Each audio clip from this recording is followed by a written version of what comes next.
كنت نايمة في السرير وحالتي النفسية زي الزفت، لأني كنت لسه عارفة يا دوبك إن أنا حامل. بقيت طبعا بضرب على دماغي وبضرب على بطني إزاي حامل وبتاع، ونفسيتي وحشة جدا وتعبانة في نفس الوقت. المهم دخلت على السرير ورحت في سابع نومة من الضغط كله. شوية ولقيت حد بيفتح عليا باب الأوضة، فانا ايه اللي هو انا فاكره نفسي بحلم، اللي هو ايه، انا صاحيه ولا بحلم ولا في حد فعلا دخل عليا. انا عايشه في الشقه لوحدي. المهم رحت بصه كده، لقيت جوز بنتي داخل عليا، وداخل عليا ودماغه ومنظره اللي هو ايه، اعوذ بالله من الشيطان الرجيم، مش منظر بني ادم داخل ابدا. وبعدين اتفاجئت بيه، اللي هو انت ايه اللي جابك هنا وايه اللي وداخل تعمل ايه؟ بس انا كل ده متسمره، لا عارفه اتكلم ولا عارفه افتح بقي ولا الهوا ولا اي حاجه خالص. اللي هو ايه، صحيت قعدت على السرير كده وفضلت باصه كده، هو ده حلم ولا علم؟ طب هو انا كنت انا فعلا اكتشفت ان انا حامل ولا ده كمان حلم؟ طب هو جوز بنتي اللي واقف قدامي دوت ولا ده مش هو دماغي اتقلبت. المهم لقيت واقف لي هو كمان على باب الأوضة، كل ده وانا ساكتة، واقف لي على باب الأوضة ومتنح وعينيه بتطق شرار، فقال لي حامل، كمان حامل؟ انتي بتستهبلي، انتي بتستعبطي، انتي عايزة ايه بالظبط؟ ازاي تعملي كده وازاي ما. ولقيت ايه، عمال ده شتيمة شتيمة شتيمة شتيمة شتيمة. وبعدين راح جايبني من على السرير ومجرجرني، هو يعني جابني من على السرير من دراعاتي، راح جايبني ومجرجرني لحد ما وقعت على الارض. انا بقيت بسند نفسي علشان طبعا انا حامل وخايفه بقى يحصل لي نزيف ولا اروح في داهيه ولا اموت ولا يجرى لي اي حاجه. وبعدين برضو يعني حامل في الاربعينات، فاللي هو اي حاجه خطر في السن ده. المهم بقيت بتسند كده وهو عمال يجرجر فيا وانا عماله كل ده مش مستوعبه هو ايه اللي بيحصل. فين بقى، لا في وجع بجد، ده انا موجوع، ده هو ده بجد، لا ده مش حلم. قعدت اصرخ وصوت، انت بتعمل فيا كده ليه؟ طب سيبني، طب سيبني بس انا هقول لك، طب خلاص حقك عليا، طب خلاص حقك عليا. وقعدت اصرخ وصوت وهو مش راحمني، وفضل مجرجرني برضو لحد ما خرج بيا يعني في الريسبشن بره. انت ازاي ومش ازاي، الله يخرب بيتك، منك لله هنروح في 60 داهية، انت السبب، العيلة هتبوظ، الدنيا هتتهد، اللي وعمال يشتم ويزعق. وانا عمالة بس ايه يعني، طب سيبني، طب ان شاء الله هتتحل، طب سيبني، طب ان شاء الله هتتحل. اللي هو عايز اخرج يعني يبعد عني بأي شكل، وبرضه هو ماسك فيا لحد اما رحت خلاص. انا كده كده كنت منهارة اصلا قبل ما انام، ومن انهياري لما عرفت حوار الحمل ده انا رحت في النوم. يعني انا كنتش عايزه انام ولا حاجه، بس رحت في النوم وكنت تعبانه لان الحمل برضو دلوقتي مش سهل. فنايمه وانا مرهقه جدا والدنيا بايظه. فطبعا لما عمل بقى معايا اللي عمله ده كله، ما حسيتش بنفسي غير وانا مغمى عليا خالص. كل ده وانا ايه يعني اغمى عليا، وهو بقى معرفش راح فين، جه منين، هبب ايه، عمل ايه، انا ما حسيتش بعد كده، اغمى عليا. المهم صحيت، فقت بقى بعدها بشويه بشويتين يعني، بعد وقت لقيت نفسي متكومه في الارض.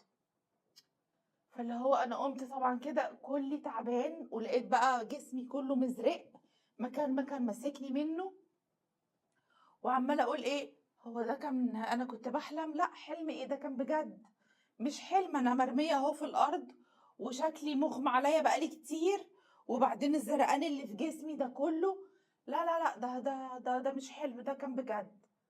قعدت طبعا افتكر بقى الحاجات اللي عملها فيا دي، وانا بقيت منهاره من العياط. رحت قايمه دخلت على الحمام، خدت دش وبتاع، ورحت قاعده بره. طب انا هعمل ايه في المصيبه اللي انا فيها دي دلوقتي؟ طب هو عرف ازاي حوار الحمل ده؟ طب طب بنتي، طب هقول لي ايه لبنتي؟ ما انا بنتي ما كانتش يعني ما تعرفش حاجه خالص عن الموضوع ده، ولا تعرف المصيبه اللي انا فيها دي، ولا تعرف اي حاجه خالص. وهواجهها ازاي؟ طب ومنظري هيبقى قدامها ايه؟ واقول لبنتي ان انا حامل من اخو جوزها ازاي؟ طب ههبب ايه؟ طبعا لما جوز بنتي جه، طب هو كمان ما كانش عارف خالص ان انا متجوزه اخوه، والمفروض ان هو اخوه اللي اكبر منه، اللي هو اصلا اصغر مني بحوالي 5 6 سنين. وعرف. انا طبعا لما يعني انا متجوزاه كده كده متجوزاه في السر، وجوزي ده اللي هو يبقى اخو جوز بنتي متجوز اوريدي، واحنا اتعرفنا على بعض طبعا بما ان بنتي متجوزه اخوه وبتاع، وحبني وحبيته، والحكايه طولت بعد كده. وبعدين قال لي طب نتجوز. اتجوزنا وبقى يجيلي شقتي وهو متجوز اصلا بنت عمه ومخلف منها. كل ده في السر، محدش خالص يعرف، لحد ما حصل الحمل. فرحت متصله بيه، قلت له انا حامل. طبعا قلب الدنيا ازاي ومش ازاي. راح على طول مبلغ اخوه اللي هو جوز بنتي، قال له انا حصل ده طبعا اللي عرفته من الواقعه اللي حصلت وفيما بعد. انا اتجوزت حماتك ودلوقتي حامل، وانا مش عارفه اتصرف ازاي. ابويا وامي لو عرفوا ومراتي لو عرفت، بما انها كمان بنت عمهم، الدنيا هتبوظ وهتخرب، ودي حامل دلوقتي، انا هعمل ايه واتصرف ازاي؟ طبعا جوز بنتي راح ماسكه،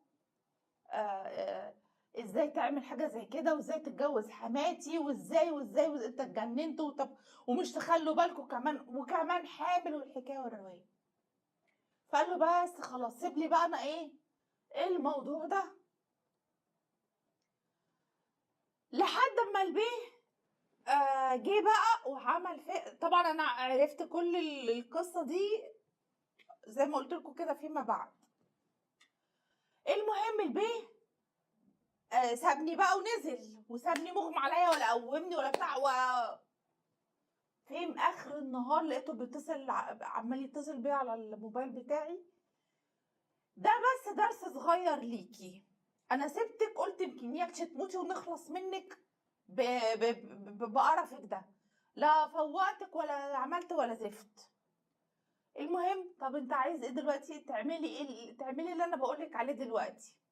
انا اخويا قال لي كذا كذا، والحكايه بقى اللي انا حكيتها لكم دي، ودلوقتي قدامك حل واحد يعني ملوش تاني، تنزلي اللي في بطنك وتطلقي من اخويا وما اشوفش خلقتك تاني، وده علشان مصلحتك ومصلحة بنتك اللي هي مراتي. قلت له انزل اللي في بطني ازاي دلوقتي؟ انا دلوقتي حامل وعديت الشهر الثالث تقريبا، غير كده حتى لو في الشهور الاولانية انا ما ينفعش اسقطه، ما ينفعش انزل جنين. دي حاجة اولا ربنا هيحاسبني عليها، ثانيا صحيا ما ينفعش انزله، ثالثا انا متجوزة اخوك، فين العيب والحرام؟ وايه دخل بنتي بالموضوع؟ قال لي والله هو ده اللي عندي بقى، يا تطلقي من اخويا وتنزلي الجنين اللي في بطنك، ويا دار ما دخلك شر، وبنتك محدش هيجيب لها سيره ولا هيفضحك قدامها ولا يبقى منظرك وحش يا ستي، وانا اكني معرفتش حاجه وهعيش معاها بما يرضي الله.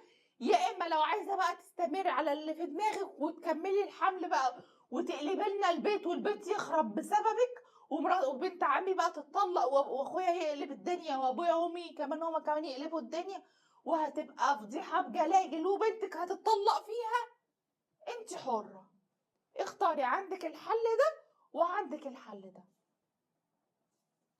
فطبعا دلوقتي هو بقى بيهددني، يا اما انزل الجنين واطلق من اخوه، يا اما طبعا هكمل الحمل والعيل يكبر ويتكتب باسم اخوه والدنيا كلها تعرف ان انا متجوزه وكل دوت والفضايح تكبر، وفي المقابل ان بنتي بقى هي اللي هتتطلق.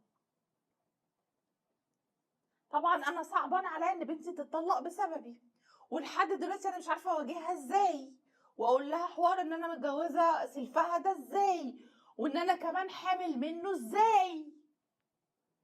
يعني الحوار ده اصلا بقاله يعني متجوزاها بقالي حوالي 7 8 شهور. كل ده بقى انا مش عارفه اتصرف فيه طبعا. ما هو انا يعني خايفه انزل الجنين، خايفه على نفسي اولا وخايفه اغضب ربنا ثانيا، وهو حاططني بين نارين. يعني اخرب على بنتي، يا اما انا اروح بقى اموت، ولا يجرى لي اللي يجرى لي لو عملت كده نزلت الجنين، ويجرى لي اللي يجرى لي، ولا اعمل ايه؟ انا دلوقتي بقى مش عارفه اتصرف ازاي، ومستحيل ومش قادره كمان اواجه بنتي. يعني اواجه بنتي اقول لها ايه؟ اقول لها تقف في صفي؟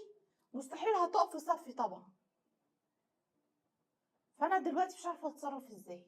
يعني مش عارفه اقول لك ايه بصراحه. يعني انت كان فين مخك مثلا؟ طب اتجوزتيه في السر؟ طب خلي بالك، مش هنقعد بقى نقول لو دي ملهاش اي 30 لازمه. اللي حصل حصل وخلصنا دلوقتي. وطبعا هو حرام انك تنزلي الجنين، وصحيا بالنسبه لك طبعا برضو خطر عليكي.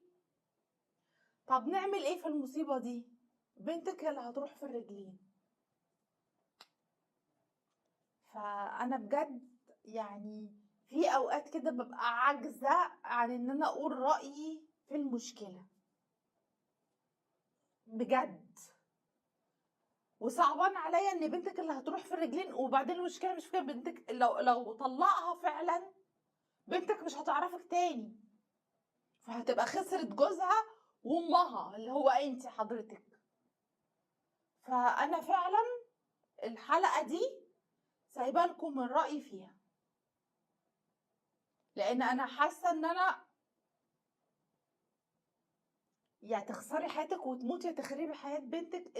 القرارين اصلا اصعب من بعض. هقولك ايه؟ واجهي بنتك وتصرفي انت وهي واعملوا خطة ما، ولا بس خطة ايه؟ خطة ايه اللي هتنقذ بنتك وانها ما تتطلقش، وفي نفس الوقت تفضلي انت على ذمة جوزك وتولدي بالسلامة؟